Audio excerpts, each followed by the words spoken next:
नमस्कार श्रोतेहो, स्वागत आहे आपलं यूट्यूब चॅनल कथा क्षितिजवर.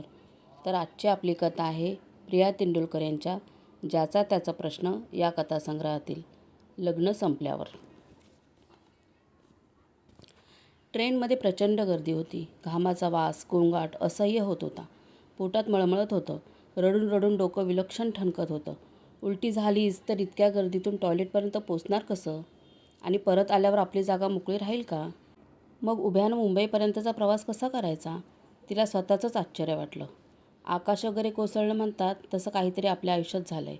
आणि अजूनही या लहानसहान गोष्टीची काळजी वाटण्याइतकत आपलं मन जिवंत कसं? हिंदी सिनेमातल्या नायिका तर नवऱ्याला घराबाहेर काढल्यावर नेसत्या वस्त्रानिशी, अनवाणी पायाने, निष्पर्ण झाडंबिडं असलेल्या ठिकाणी सरळ जीव द्यायला जातात.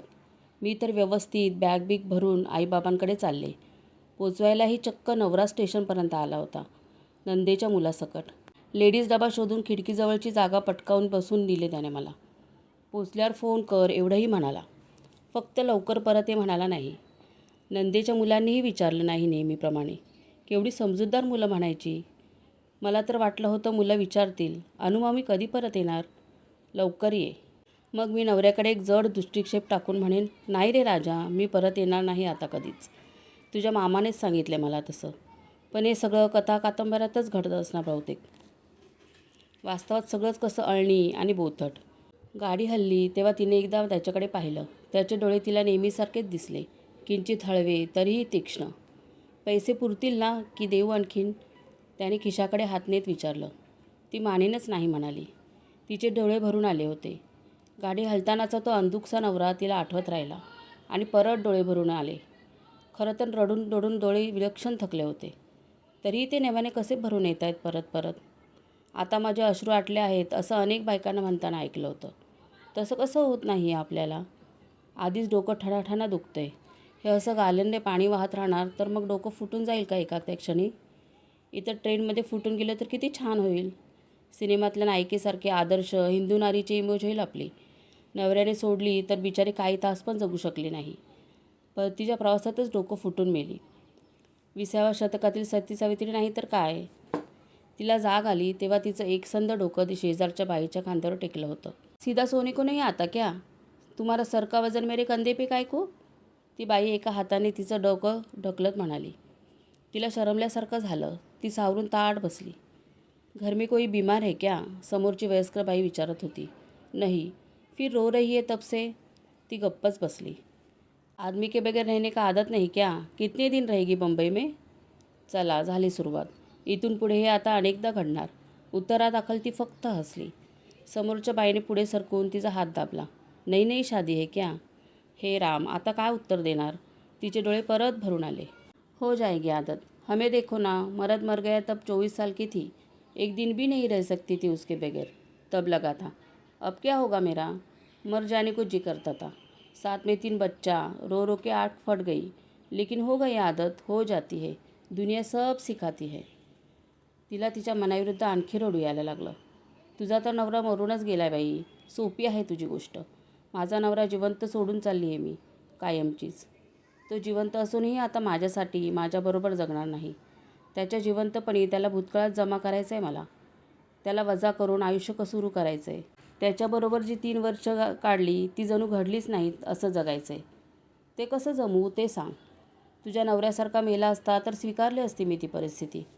तो या जगातच नाही तर माझ्याजवळ कसा असणार? सोपं होतं समजूत घालणं. पण इथून पुढेही तो असणार आहे, जिवंत असणार आहे. माझ्यापासून काही मैल अंतरावर पुण्यात असणार आहे. त्याच घरात राहणार आहे, त्याच बिछाण्यात झोपणार आहे, तेच कपडे घालून, त्याच रस्त्यावरून, त्याच नेहमीच्या ऑफिसात जाणार आहे. फक्त तो आता माझा नवरा नसणार आहे. त्याच्या आयुष्यात आता मी फक्त नसणार आहे. काय केलं असतंस तू? तुझं असं झालं असतं तर? ते सांग मला. गाडी करकचून ब्रेक दाबत कुठल्यासे स्टेशनपाशी थांबली. चढणाऱ्यांची उतरणाऱ्यांची खेचाखेच, आरडाओरड सुरू झाली. बटाटे वड्यांचा खमंग वास तिच्या नाकात शिरला आणि तिला एकदम जाणीव झाली की आपल्याला जबरदस्त भूक लागली. कधीपासून खाल्लं नाही आहे आपण. सकाळी जेवले नाही, काल रात्री पण नाही. काल सकाळी. तिने मोठ्यांदा हाक मारून बटाटेवाल्याला बोलवलं.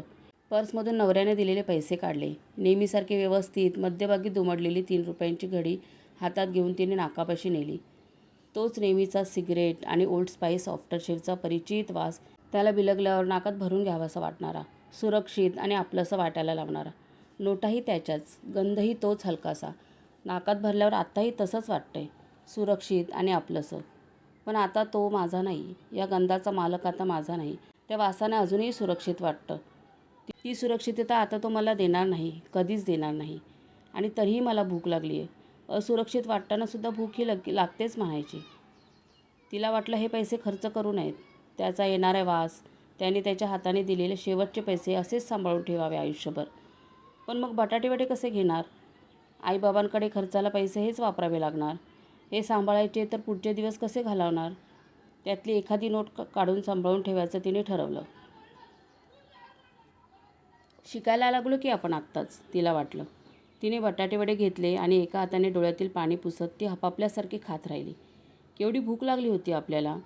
खाता खाता तिच्या दातात एक अख्खी लसूण आली. तिने ती हाताने काढून बाहेर फेकली. त्याला बटाटेवड्यात मोठ्या लसणी खूप आवडायच्या. चला, आपण एवढ्यात त्याची भूतकाळात जमाही करून टाकली. आवडायच्या म्हणजे काय, अजूनही आवडतात, पुढेही आवडत राहणार. पण मग माझ्या बाबतीत असं का झालं? मी का त्याला आवडायची बंद झाले? त्याच्या भाषेत म्हणजे बायको म्हणून आवडायची बंद झाले. तू मला आवडत राहशील, पण बायको म्हणून नाही, तो तिला म्हणाला होता. मग काय बहीण म्हणून? तिला विचारावंसं वाटलं. पण इतर अनेक गोष्टीसारखं तिने ते मनातच ठेवलं. बायको बायको म्हणून आवडत नाही तर मग तिचा काय उपयोग? लग्नाच्या बायकोला बायको म्हणून नाही वागवायची असं ठरवलं तर मग तिला सोडून देण्याशिवाय दुसरा पर्याय नाहीच. बटाटेवड्यात लसूण आवडायची बंद झाली तर ती आणखी कशात घालून खाता येते? बायकोचं तसं थोडंच आहे. दादर स्टेशनवर गाडी थांबली तेव्हा अंधारून आलं होतं. तशी उतरणाऱ्यांची तारांबळ उडाली. नकळत ती पण त्या धक्काबुक्कीत सामील झाली. फलाटावर उतरल्यावर बॅग खाली ठेवून साडी सावरताना तिला एकदमच जाणवलं की आपण विनाकारणच घाई केली. समजा गाडी सुटली असती आणि आपण गेलो असतो विटीला तर काय बिघडणार होतं? कोण वाट पाहणार होतं? हातात बॅग घेऊन ती फलाटाबाहेर आली. टॅक्सीने जावं की चालतच जावं याचा विचार करत थांबली. पुण्यात राहून टॅक्सीने फिरायची तिची सवय सुटली होती. लग्नाआधीही ती कधी मुंबईत टॅक्सीने फिरली नव्हती. त्यातून कुठलाही खर्च करताना तो आवश्यक आहे किंवा नाही याचा 4 वेळा विचार करायची सवयच अंगवळणी पडली होती. आज नवऱ्याने दिले तेवढे पैसेही कधी तिच्याकडे आले नव्हते. ते एकदम खर्च करून चालणार नाही हे माहीत असूनही तिने टॅक्सीने जायचं ठरवलं. आजच्या दिवसाला तरी टॅक्सी योग्यच, हा उधळेपणा नाही, असं म्हणून तिने टॅक्सीला हात केला. इतक्यात मागून कुणीतरी हाक मारली. तिने वळून पाहिलं तर भाऊ होता. त्याने तिच्या हातातली बॅग घेतली आणि म्हणाला, टॅक्सीने जाणार होतीस? चल चालतच जाऊ. इतक्या जवळ टॅक्सी कशाला? तिने मुकाट्यानं मान हलवली आणि त्याच्यामागून चालू लागली. अजितनं फोन केला होता, चालता चालता भाऊ म्हणाला. नवऱ्याच्या कर्तव्य तत्परतेचं तिला कौतुक वाटलं. खरंच कायमची आली आहेस का? त्याने विचारलं. तिला काय बोलावं तेच कळेना. ते फोनवर काय म्हणाले? तिने विचारलं. काय म्हणणार? येत आहेस म्हणाले. परत जाणार नाहीस असंही म्हणाले. अपेक्षित होतंच म्हणा. घटस्फोटाच्या फॉर्मवर सही केलीस तू, तेच तुझं चुकलं. तुला काय गरज होती हे सगळं करायची? काहीही झालं तरी आपण आपलं घर सोडू नये. तिला काय बोलावं कळेना. वर्षभर नवरा घटस्फोट डे म्हणतोय तर नाही म्हणून काय झालं असतं? सही दिली नसती तरी तो घरातून बाहेर काढायचा थांबला असता का? तिची तब्येत अलीकडे बरे नसते, त्यातून आईच्याने आता काही होत नाही. तेव्हा पुढचं सगळं ठरेपर्यंत तू घरात राहणार असशील तर तुला कामाला हातभार लावावा लागेल. पाण्याचाही सध्या फार त्रास आहे. खालच्या मजल्यावरून भरावं लागतं, शिवाय पोरांचंही करावं लागतं तिला. ती खाली मान घालून चालतच राहिली. आपल्याला वाटलं होतं आपण आईबाबांकडे परत चाललो आहे, पण चाललं आहे खरं तर आपल्या भावाकडे. 3 वर्षांपूर्वी आपण आईबाबांचं घर सोडून गेलो होतो. माहेरपणालाही अधूनमधून आईबाबांकडे येत होतो. आता कायमचे परत आलो आहोत ते भावाकडे. घर तेच, पण मालक बदलला. आपल्या हे लक्षात कसं आलं नाही? वहिनी तोंडावर पदराचा बोळा धरून गॅलरीतच उभी होती. ती इमारतीत शिरली तसे अनेक खिडक्यांना डोळे फुटले. गॅलरीतही तुरळक माणसं जमा झाली. बातमी पसरली म्हणायची, तिला वाटलं. वहिनीबाईंच्या तोंडात तीळ भिजत नाही असं आई म्हणते तेच खरं. ती खाली मान घालून आत शिरली. बाबा गादीवर पायावर पाय टाकून एका हाताने डोकं चोळत बसले होते. आई कोपऱ्यात बसून मशिरी लावत होती. ती आपणहून दाराजवळच्या खुर्चीत बसली. वहिनीने ग्लासातून पाणी आणून दिलं. तिथे गटागटा प्यायली. भावाने दरवाजा आड केला आणि तो शर्ट काढू लागला. साण्यांकडे फोन आलाय ना. लाईन वाईट होती, ओरडावं लागत होतं. शिवाय हे ऑफिसात, त्यामुळे सगळ्यांना कळलं. बरं पोरं काय ऐकायची राहत आहेत? वहिनी भिंतीची उकडवी बसत म्हणाली. आज नाही उद्या कळणारच सगळ्यांना, भाऊ लेंग्याची नाडी बांधत म्हणाला. जेवायला वाढ, मी जरा सदूकडे जाऊन येतो. त्याच्या मालकाला कुणी टायपिस्ट हवी आहे असं म्हणत होता तो. जमलं तर तुला चिटकवून टाकतो. भाऊ खुर्चीतल्या तिच्याकडे एक नजर टाकून म्हणाला. बाबा आणि भाऊ जेवत होते तोवर तिने हातपाय धुवून घेतले. एरवी घरात नेसायला वहिनी स्वतःची साडी काढून द्यायची. आज ती आतल्या खोलीत मन लावून वाढत होती. तिने बॅग उघडली. फिनाईलच्या गोळ्यांचा परिचित वास तिच्या नाकात शिरला. त्याच्या आणि तिच्या कपाटातला वास. त्याच्या शर्टाशेजारी नेहमी डवलात टांगलेल्या तिच्या साड्या आता बागेत कशा पोरक्या वाटत होत्या. तिला त्या वासाने एकदम घरची आठवण झाली. पुण्यात असताना जितक्या तीव्रतेने आईबाबांची आठवण येते तशी. या बागेत सुगंधी वासच जपून ठेवावा. माझ्या घराचा सुगंध, त्याच्या घराचा सुगंध. या घरातल्या अमृतांजनच्या बाटलीचा वास त्याला कधीच लागू नये. कधीच नाही. तिने बॅगेतली एक साडी काढली. खोलीतल्या पडद्याआड आडोशाला जाऊन नेसताना तिला वाटलं, मग आपलं घर कुठलं? त्याच्या घरून निघताना या घराचा आधार वाटत होता. या घरात आल्यावर ते घर ओढ लावते. दोन्ही घरातून माझी पाळंमुळं पार उकडून टाकली त्या साऱ्यांनी. मग आता हे शरीर घेऊन जायचं कुठे? कुठं रुजवायची ही मुळं आता? कोण ठरवणार? या घरातून त्या घरात पाठवायचं आईबाबांनी ठरवलं. त्यांनीच योग्य वाटेल त्या घरी नेऊन दिलं रुजवायला. आता त्याला मी नकोशी झाले. त्याने पाठवून दिली परत जिथून आणली तिथे, सुखरूप, या घरात. ज्या जागी मी रुजले होते ती जागा या घरातल्या लोकांनी केव्हाच माती लिंपून सपाट करून टाकली आहे. की त्या जागी आता वहिनी उभी राहिली आहे. सासूने पण काही म्हटलं नाही का गं? आई जेवताना विचारत होती. नाही, ती खालमालेने जेवत होती. दागिने वगैरे घेऊन आला आहात ना? वहिनीने विचारलं. अंगावर होतं ते घेऊन आले, बाकी सगळे बँकेत आहे. काढून नाही का आणायचे? वहिनी म्हणाली. सुचलं नाही मला, शिवाय पैसे दिले आहेत पुरेसे त्यांनी, ती म्हणाली. ते किती दिवस पुरणार आहेत? स्त्रीधन बाईचं हक्काचं असतं. शिवाय आता वकिलांचा खर्च, तुमचा पुढचा खर्च, महागाई कोण वाढली आहे? वहिनी बोलत राहिली. तू पहिल्यापासून अशीच गुळी आणि वेंधळी. त्यांनी कसा होकार दिला याचं मलाच आश्चर्य वाटतंय. वर्षभर घटस्फोट मागतोय तो. एकतर सहीच करायची नाही, टिकून राहायचं तिथंच. 3 वर्ष काढलीत ना, आता काय केलं असते त्यांनी? नाहीतर दागिने वगैरे काढून आणायचे. एवढा वेळ होता, भाऊ म्हणाला. मागच्या वेळी आली होतीस तेव्हाचा लाडू भरून दिलेला डबा आणलास का परत? तुझ्या मामाने भाऊबीजेला दिला होता, आईनं विचारलं. ती जेवतच राहिली. वहिनीच्या हातचं जेवण, तिच्या आवडीचं. हात धुवून बाहेर आली तर वडील पुन्हा तशाच पोजमध्ये अमृतांजन चोळत बसले होते. बसा, ते तिला म्हणाले. लाडाने ते अनेकदा तिच्याशी बहुवचनात बोलत. भिंतीशी गुडघ्यावर हनवटी टेकून बसली. आता काय करायचं ठरवलंय? ती गप्पच राहिली. काहीतरी ठरवायला हवंय. सही तर तू केलीच आहेस. किती दिवस लागतील या सगळ्याला?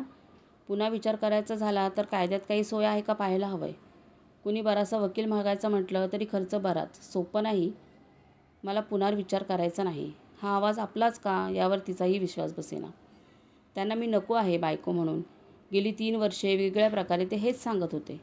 मला त्याचा अर्थ उमगायला वेळ लागला. माझ्या समजुतीच्या पलीकडचं होतं सारं. बायको म्हणून करायचं ते सारं मी करत होते असं मला वाटत होतं. पण त्यावरही ते सुखी नव्हते. सुरुवातीला त्यांनी खूप प्रयत्न केला मला शिकवायचा, समजवायचा. मीही मनापासून ते जे शिकवत समजावत होते ते करत राहिले. पण मला वाटत होतं तितकं ते सोपं नव्हतं आणि त्याचा त्रास त्यांनाही होत होता. त्यांनी घटस्फोटाचा विषय काढला तेव्हा माझा विश्वासच बसेना. वर्षभर मी तुम्ही सांगत होतात तशी वागत राहिले. मग त्यांनी इतर उपाय सुरू केले. तेही अलीकडे अगदी निकराला आले. तेव्हा मग वाटलं या माणसाला आपण मनापासून नकोच आहोत तर का आपला तरी हट्टास? का बांधून ठेवायचं त्याला त्याच्या मनाविरुद्ध? केवळ कायद्याने अडकला आहे म्हणून केली मी सही. खूप मोकळं वाटलं मलाही.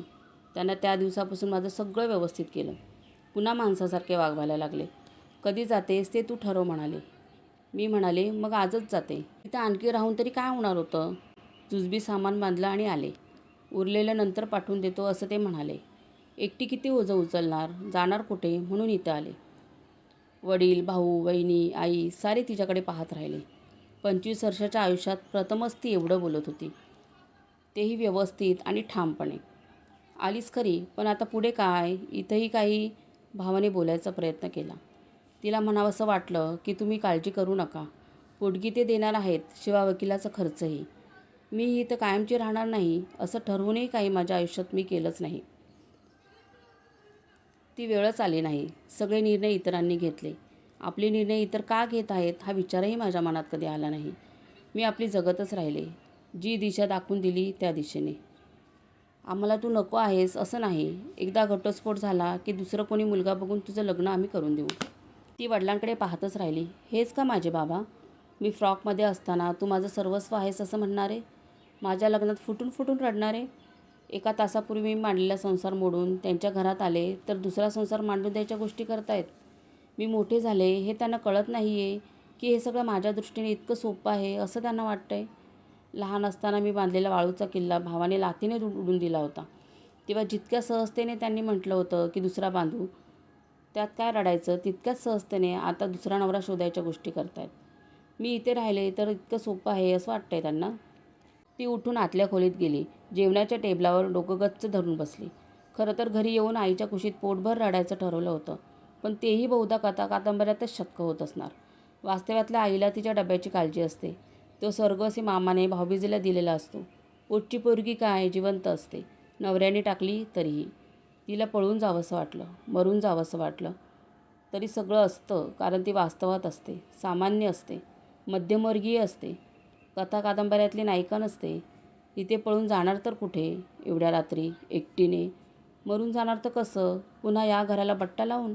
आणि नाहीच मेले तर पुन्हा जगणार ते कसं? इथेच या चाळीतल्या 2 खोल्यात, भाऊ बहिणीच्या संसारात, आईवडिलांच्या जीवाचं घोर होऊन नोकरी करणार तर कुठली? SSC पास, तेही दुसऱ्या वर्गात, गणित विषय सोडून. हातात कुठलीही कला नाही, बऱ्यापैकी रूप नाही, आधीच्या नोकरीचा अनुभव नाही. अनुभव एकच गाठी, एका संसाराचा, तोही अयशस्वी.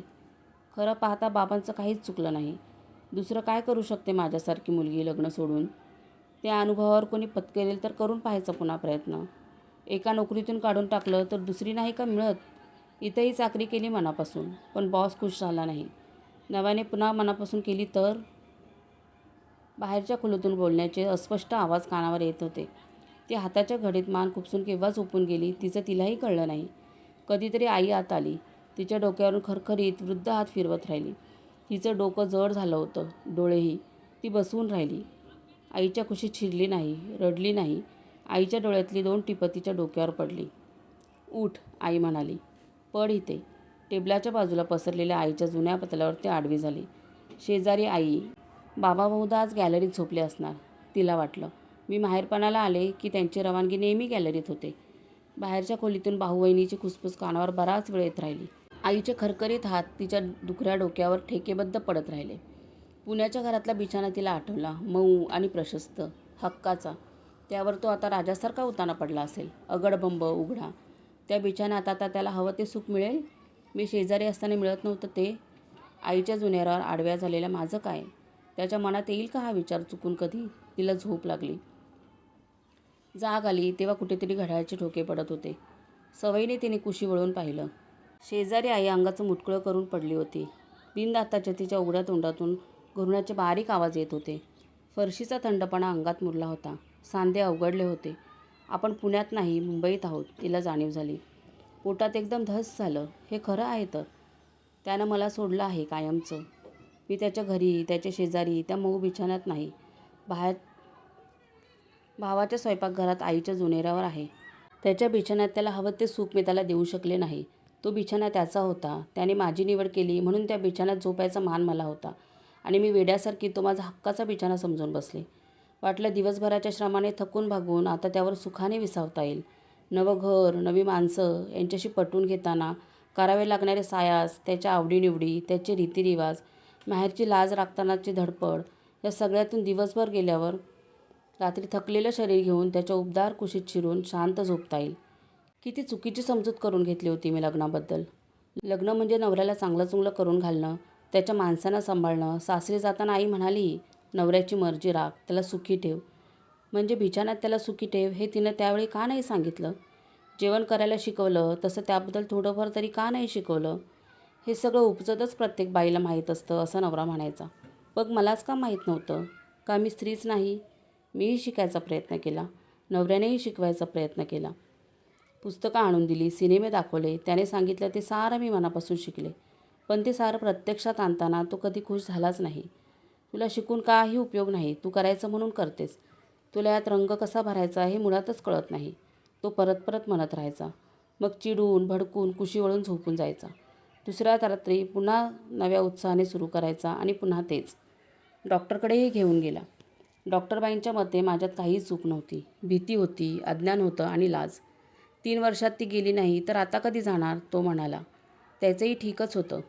"You are just ill matched," डॉक्टरीणबाई म्हणाल्या होत्या. हे मॅचिंग कसं जुळवतात? पत्रिका जुळवल्या, गोत्र जुळवली, उंची, वय आणि शिक्षणही.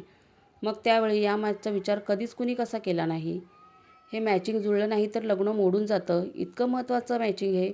मग लग्न जुळवताना कुणीच कसा याचा विचार करत नाही? माणसाच्या आयुष्यातली सर्वात मूळ आणि महत्त्वाची गोष्ट आहे ही. यावर सारा निसर्ग उभा आहे, असं नवरा म्हणायचा. मग इतक्या महत्त्वाच्या गोष्टीवर कुणीच का बोलत नाही? लग्नाआधी जोडीने फिरायला जाताना तो किती बोलायचा.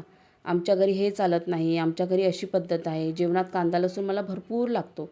आईचं पथ्यपाणी कटाक्षाने पाळत जा. माझी बहीण विधवा आहे, ती कायमची माझ्याकडेच राहणार. तिची मुलं मला माझ्या मुलासारखी आहेत. तिचा मान राख. मग त्यावेळी हेही का नाही बोलला की बिछान्यात माझी गरज अशी आहे, ती भागवणं तुझं महत्त्वाचं काम आहे. पण त्यावेळी तो असं म्हणाला असता तरी फरक पडला असता का? त्याच्या बिछान्यात झोपायची वेळ लग्नानंतरच आली असती. म्हणजे शेवटी अटळच होतं. जमिनीचा ओलावा तिच्या हाडात मुरत होता. अंग आखडलं होतं. अंगावर पांघरलेलं आईचं पातळ तिने पुन्हा पुन्हा अंगभर व्यवस्थित गुंडाळायचा व्यर्थ प्रयत्न करून पाहिला. थंडी जाईना. शेजारी आई शांत झोपली होती. जणू तिच्या अंगाखालची फरशी थंडगार पडली होती. आईला कुठली ऊब जाणवते जी मला तिच्यापासून काही इंचावर झोपूनही जाणवत नाही आहे? लहान असताना आईच्या कुशीत शिरल्यावर जाणवणारी ऊब तिला आठवली. तिने वळून आईच्या कुशीत शिरण्याचा प्रयत्न केला. आई दचकून उठली. उठताना तिच्या घशातून एक विचित्र चित्कार निसटला. हा काय विचित्रपणा, नीट झोप ना सुट्टी, आई तिला दूर झटकत म्हणाली. तिच्या डोक्यात एक विलक्षण कळ आली. नवऱ्याच्या घरातून निघाल्यापासून आत्तापर्यंत मनात न आलेली कुठलीशी भावना तिच्या शरीरभर सरसरत गेली.